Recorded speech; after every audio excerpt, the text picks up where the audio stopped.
Sejauh ini Pilgub Jakarta memang masih berkutat di 3 nama teratas hasil sejumlah survei, yakni Anies Baswedan, Basuki Cahayapurnama atau Ahok, dan Ridwan Kamil. Meski demikian, sampai sekarang belum ada terbentuk koalisi parpol yang secara resmi mengusung sosok untuk dimajukan dalam Pilgub Jakarta. Belakangan, Ketua Harian Gerindra Sufmi Dasko mengatakan koalisi Kim akan mengajak parpol lain untuk bahas Pilgub Jakarta dengan sebutan Kim Plus. Lalu akankah Pilgub Jakarta menjadi pertarungan dua poros atau lebih? Kita akan bahas bersama politisi Partai Gerindra Immanuel Ebenezer, lalu ada politisi PDIP Chiko Hakim dan pengamat politik Brin Siti Zuro. Selamat petang Prof Wiwi, selamat petang Bang Chiko, Bang Noel. Selamat petang, Bang. Semua. Nitya ingin tanya pertama ke Bang Noel terlebih dahulu. Ketua harian Anda kan katakan kalau Prabowo pulang dari luar negeri nanti akan ada pembahasan soal pilkada dengan ketum parpol Kim dan plus. Ini plusnya, plus partai-partai lain di luar Kim yang diajak dan minta diajak, PKB dan PKS? Saya rasa kontestasi Jakarta ini kan menjadi penentu ya, penentu demokrasi kita ke depan. Karena biar gimana pun, Kim juga punya pilihan tersendiri dan punya kriteria tersendiri. Jadi sekali lagi bahwa apa yang disampaikan Pak Dasko sebagai Ketua Harian Gerindra, dia juga bagian dari Kim, Koalisi Indonesia Maju, dia nanti akan menentukan siapa-siapa yang akan maju yang akan mengikuti konsentrasi Pilgub DKI Jakarta. Karena itu akan dirumuskan bersama, karena kita tidak mau nanti Gubernur DKI malah tidak bisa sinergi dengan pemerintah pusat, kira-kira begitu, Mbak. Tapi Kim sudah punya atau jangan-jangan menunggu Kim Plus ini karena butuh arahan yang lain, plus yang lain? Saya rasa gini, kita kan butuh stabilitas ke depan lebih baik ya pemerintahan Pak Prabowo. Ya untuk itu ya kita tetap menghargai proses demokrasi yang akan terjadi di Pilgub DKI. Biar gimana pun kan ini Kim dan Kim Plus ini kan pasti punya kesamaan ya, punya chemistry yang sama secara politik. Gak mungkin pernyataan Pak Dasko itu menyampaikan tanpa ada sebuah pertemuan, kesepakatan atau chemistry yang ketemu. Jadi sekali lagi apa yang sama-sama ingin, kayaknya ada sedikit gangguan teknis dari Bang Noel. Ini juga mungkin masih sama-sama memikirkan nih. Saya ke Bang Chiko dulu deh kalau gitu. Bang Chiko, kalau tadi nampaknya Gerindra masih dukung, masih tunggu, tidak hanya Prabowo tapi juga tunggu Kim Plus katanya. Kalau dari PDIP sendiri, Mbak Puan kan sempat ngomong arah dukungannya ke Anies sudah di atas 50%, Bang Chiko. Kalau dari hasil survei Litbang Kompas kan 17% pendukung Ahok itu fanatik ya, tidak akan dukung yang lain. Siapa yang akan dipilih PDIP? Kita menanti nih, sampai sekarang masih belum ada yang kokoh untuk diusung. Sampai sekarang memang belum ada siapapun pasangan calon manapun yang kita secara resmi atau kita dukung atau mengeluarkan rekomendasi, bahkan surat tugas. Tetapi pada prinsipnya PDI Perjuangan yang rumus matinya atau hampir yang bisa hampir dipastikan adalah kami akan mengusung satu kader kami, baik itu sebagai calon gubernur atau sebagai calon wakil gubernur. Nah itu yang sudah hampir bisa dipastikan. Tetapi kalau kita bicara sebagai calon gubernur tentunya pada akhirnya tidak bisa mendukung saudara Anies Baswedan kan, atau bergabung dengan Kim mungkin yang juga akan menjadi calon gubernur. Artinya ada kemungkinan menjadi poros ketiga. Tapi kalau kita lihat nanti bagaimana pembicaraan dengan partai-partai politik lain, apakah pada akhirnya penerimaannya kurang atau memang lebih baik kita bergabung dengan koalisi atau kerjasama politik partai-partai yang sudah terjalin, ya itu kemungkinan kita akan mengusung calon wakil gubernur. Tapi yang harus bisa dipastikan yang sudah menjadi backup dari PDI Perjuangan adalah kami ingin mengusung kader kami, baik itu sebagai cagup maupun cawagup. Itu dulu. Nah, itu dulu. Bukan yang pasti menang, yang surveinya pasti tinggi ya Bang Chiko? Oh enggak, karena gini, bagi PDI Perjuangan urusan survei itu bukan urusan yang utama, walaupun itu termasuk dalam variabel yang prioritas ya untuk dipertimbangkan. Tetapi pada prinsipnya kita bicara soal permasalahan di daerah di mana pilkada itu akan digelar. kita bicara tentang masalah-masalah sosial masyarakat, kita bicara soal masalah ekonomi, kita bicara soal tantangan-tantangan ke depan bagi daerah tersebut. Kalau kita bicara soal DKI Jakarta yang akan berubah menjadi DKI daerah Jakarta, tentu permasalahannya sangat kompleks. Setelah kita melihat permasalahan itu, kita menetapkan kriteria pemimpinnya seperti apa.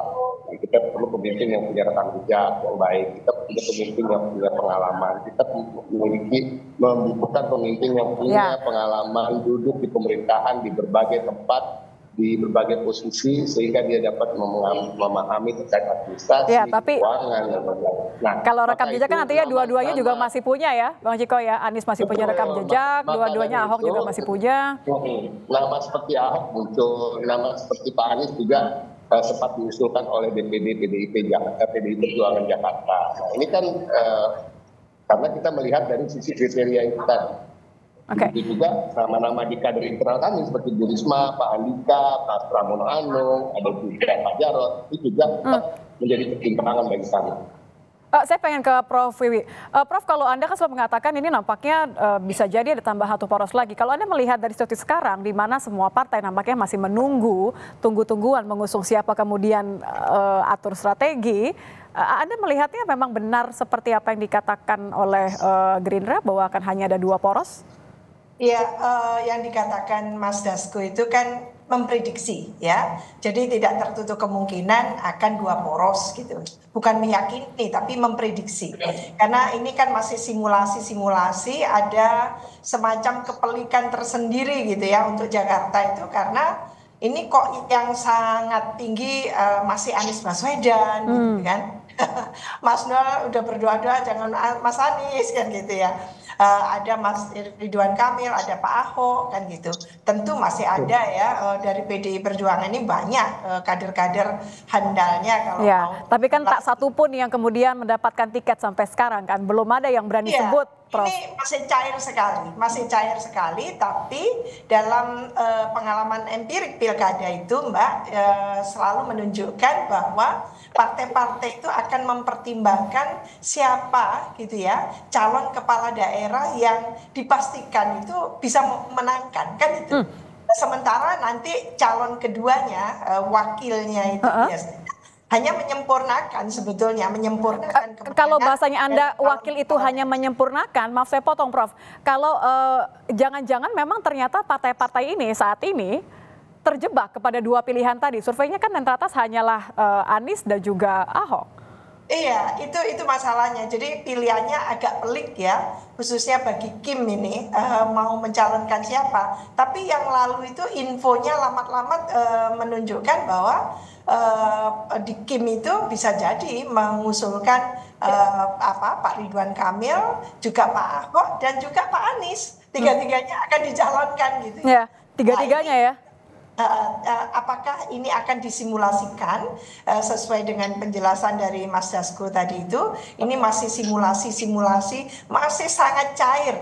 Dan jangan lupa politik di Indonesia juga di Jakarta itu sangat kontekstual. Jadi konteksnya itu nanti ketika menentukan gitu ya, biasanya at the last minute gitu, itu akan jatuh ke siapa. Tapi saat ini memang kecenderungan bahwa Anies itu on the top gitu ya. On the top. On the topnya Anies ini, Prof, Anda melihat akan membuat PDIP akhirnya akan jatuh pilihan kepada Anies sebelum saya balikin ke Bang Ciko nih. Atau justru malah ya sudah balik lagi mendengarkan akal rumput nih. Dalam politik tidak ada yang tidak mungkin ya, tidak ada yang absolut gitu ya. Itu hitung-hitungan absolut bukan di politik. Jadi politik itu seni kemungkinan dan tidak tertutup kemungkinan, bahkan Kim pun sedang mempertimbangkan apakah oke kalau Anies diambil kan gitu, atau tetap Ridwan Kamil yang diambil paksa ke Jakarta gitu ya dengan berbagai alasan untuk melawan Anies kan gitu. Kalau Ahok bagaimana, Prof? Mungkin nggak Kim menimbang Ahok? Kan top tuh. Iya, bisa jadi seperti itu, tapi mungkin Mas Ciko yang sangat paham gitu argumentasinya, apakah rumusannya ketemu kalau akan diusulkan oleh Kim kan gitu. Oke. Kalau gitu saya Biasanya balikin saat ke itu Bang Ciko deh kalau gitu. Bang Ciko, rumusannya ketemu nggak tuh kalau Prof Wibi bilang tadi? Kalau misalnya akhirnya Ahok karena Anies top tuh, mungkin nggak kalau PDIP dan Kim akhirnya ini ketemu lewat Ahok? Intinya gini, kalau kita bicara soal kerjasama politik antar partai politik, tentunya kita harus mengesampingkan sosok ya. Sosok Ahok, biar bagaimanapun juga dia adalah kader dari PDI Perjuangan. Jadi semua keputusan terkait dengan pencalonan yang bersangkutan adalah wewenang dari partai. Dan saudara Ahok, walaupun setokoh apapun beliau, ketika sudah menjadi kader di PDI Perjuangan, tentunya juga tetap akan terkait dengan kemungkinan apakah Kim kemudian nanti bekerja sama dengan PDI Perjuangan, sangat mungkin karena ini terjadi juga di berbagai daerah di seluruh Indonesia. Ingat, kita ada 508 kabupaten kota yang akan menggelar pilkada, ada 37 provinsi, dan di beberapa tempat sekarang sudah terjalin kerjasama misalnya dengan. Tapi Jakarta kan beda, Bang Ciko. Jakarta kan equals 2029, artinya segala sesuatunya harus diperhitungkan. Ya, banyak yang equals 2029 sebenarnya. Jawa Barat juga bisa dikatakan equals 2029. Jawa Tengah juga bisa dikatakan begitu, ya kan. Kalau kita mau jujur, Jawa Timur pun juga begitu, walaupun begitu pun dengan Sumatera Utara misalnya. Tetapi pada prinsipnya PDI Perjuangan sampai hari ini tidak pernah menutup jalur komunikasi dengan partai politik manapun, dan semua itu terjalin di berbagai daerah, tentu dengan formula yang berbeda-beda, tidak selalu Kim secara utuh, Kim sendiri juga tidak selalu utuh di daerah-daerah lain gitu. Jadi kita juga seperti dikatakan Prof Wibi tadi bahwa semuanya masih cair. Jadi kemungkinan itu selalu ada. Tetapi pada prinsipnya hari ini memang PDI Perjuangan masih disibukkan dengan mencoba mengerucutkan satu nama kader kami yang akan kami usung sebagai calon gubernur ataupun sebagai calon wakil gubernur. Dan tentunya tetap sambil menjalin komunikasi baik itu informal maupun formal dengan masih tunggu-tungguan, Kim juga masih tunggu-tungguan, Kim Plus juga masih tunggu-tungguan. Nampaknya ini pundaknya Pak Prabowo berat sekali ya untuk menentukan kira-kira akan ditambah lagi nggak dengan obrolan atau pertimbangan dari Pak Jokowi? Ya itu yang jadi beban. Saya harus ke Bang Noel nih kayaknya yang jawab ya. Bang Noel. Beban kalau kata Bang Ciko tuh, Bang Noel. Nah, yang dikatakan Mas Noel tadi menarik ya, katanya bahwa apakah bisa inline antara nanti Pak Prabowo ya sebagai pemimpin nasional dengan yang ada di DKI Jakarta. Ya kalau menurut saya program-program Mas Anies satu contoh ya, karena yang terakhir Mas Anies ya. Kalau Pak Ahok kan sebelum Pak Anies kan gitu, jadi yang terakhir gitu. Itu menurut saya banyak inline-nya kalau dilihat dari asta citanya. Banyak inline-nya. Saya ke Bang Noel kalau gitu deh. Juga sangat welcome ya yang lalu itu Mas Anies dengan pernyataan kemenangan Pak Prabowo. Jadi menurut saya secara politik cair ya, dengan semua partai cair kelihatannya gitu. Kalau Bang Ciko bilang beban, Prof Wibi bilang itu harusnya nggak jadi masalah. Itu inline sebenarnya dengan Pak Prabowo. Bang Noel, saya balikan kepada Anda nih, benar beban. Ya gini, saya sedikit mau mengomentari pernyataan politisi infotainment tadi tuh sebelumnya tuh si Deddy Sitorus. Ya katanya ada yang cawe-cawe, seharusnya sebut nama aja siapa yang cawe-cawe. Kalau politis yang punya integritas dan punya keberanian, apalagi dengan demokrasi terbuka seperti ini, sebut nama dong, jangan jadi pecundang. Ini politisi infotainment gini harusnya malu-malu gini, harusnya dia bicara berbasis data. Kemudian ada battle terkait pertarungan politik dan terkait elektoral, itu sah-sah saja. Terus siapapun boleh gitu menentukan pilihan, atas merumuskan calon-calonnya. Kalau soal Kim kan jelas Bang Dasko sudah ditugaskan oleh Pak Prabowo untuk bagaimana menggodok siapa yang terbaik buat Jakarta. Nah kemudian ada. Jadi nggak benar ada yang cawe-cawe ya? Ya nggak ada siapa yang mau cawe-cawe. Kitanya itu yang politisi infotainment itu tuh. Oke, kalau nggak benar cawe-cawe, tapi benar nggak tadi ucapannya Bang Ciko, Bang Noel, bahwa ini beban untuk Pak Prabowo? Nggak ada yang beban, Prabowo tidak merasa beban. Pak Prabowo itu sampai sekarang itu pasti sangat komunikatif dengan Bu Mega. Lantas kemudian Pak Jokowi mau diadu domba dengan Pak Prabowo itu hal yang nggak mungkin gitu loh. Tidak mungkin sekali. Sama halnya orang ingin mengadu domba Pak Prabowo dengan dengan Bu Mega itu juga hal yang nggak mungkin. Karena gini, bangsa ini udah hentikanlah politik picik, politik dendam, politik kebencian. Makanya kenapa hari ini kita kekurangan negarawan? Ya itulah akibatnya kenapa ya kayak begini-gini timbul politisi-politisi model sampah tadi itu, politisi infotainment tadi yang akhirnya menarasikan kebencian, berantem, nggak ada pertarungan gagasan yang akhirnya kita kan mau ada sebuah tawaran-tawaran gagasan besar di setiap wilayah, setiap daerah. Akhirnya apa? Pilkada itu berkualitas. Oke. Pilkada itu basisnya basis gagasan, bukan basis cawe-cawe apa. Mau sehebat apapun cawe-cawe kalau gagasannya nol ya nggak bakal menang kok. Kayak gitu kira-kira Mbak. Saya ke Prof Vivi deh kalau gitu. Prof, tadi sudah dibilang bukan beban gitu, tidak ada yang masalah, tidak ada juga yang cawe-cawe. Anda melihatnya seperti apa? Karena kan tidak boleh dilupakan bahwa selain 3 top 3 tadi, sebenarnya masih ada nama Kaesang. Jangan-jangan menunggu yang ini? Menurut saya memang pilpres dan pilkada beda ya. Jadi kalau terjadi kohabitasi bahwa koalisinya tidak paralel antara yang di pusat dengan di daerah-daerah, itu sudah happening, istilahnya sudah terjadi lama itu. Pengalaman empirik menunjukkan selalu terjadi kohabitasi. Jadi tidak selalunya bisa semuanya seluruh provinsi di Indonesia, kabupaten kota nggak bisa gitu ya. Maka yang di DKI Jakarta itu muncul istilah Kim Plus tadi kan Mas Noel gitu ya. Nah itu kemungkinan ada nanti gitu ya calon-calon yang disimulasikan yang saya yakin partai itu selalu memegang siapa yang bakal bisa menangkan. Jadi sudah bukan masalah ideologinya, tapi siapa yang bisa menangkan nanti untuk DKI Jakarta 1 kan gitu.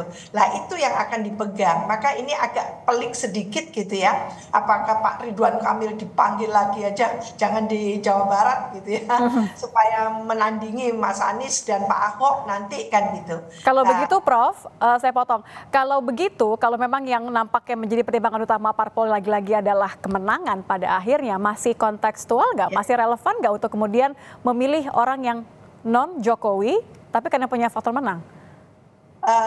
Saya sedang tidak melihat apa yang terjadi di Pilpres kemarin gitu ya akan dilakukan juga di DKI Jakarta kan gitu. Jadi istilahnya cawe-cawe dan sebagainya. Saya sama sekali tidak membahas itu. Tapi di Jakarta ini luar biasa kompetisi kontestasi.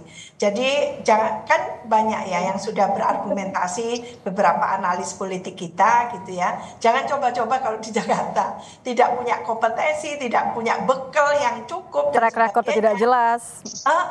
Pastinya itu akan terjadi resistensi gitu ya. Artinya tidak akan menang. Daripada tidak menang kan tidak mau.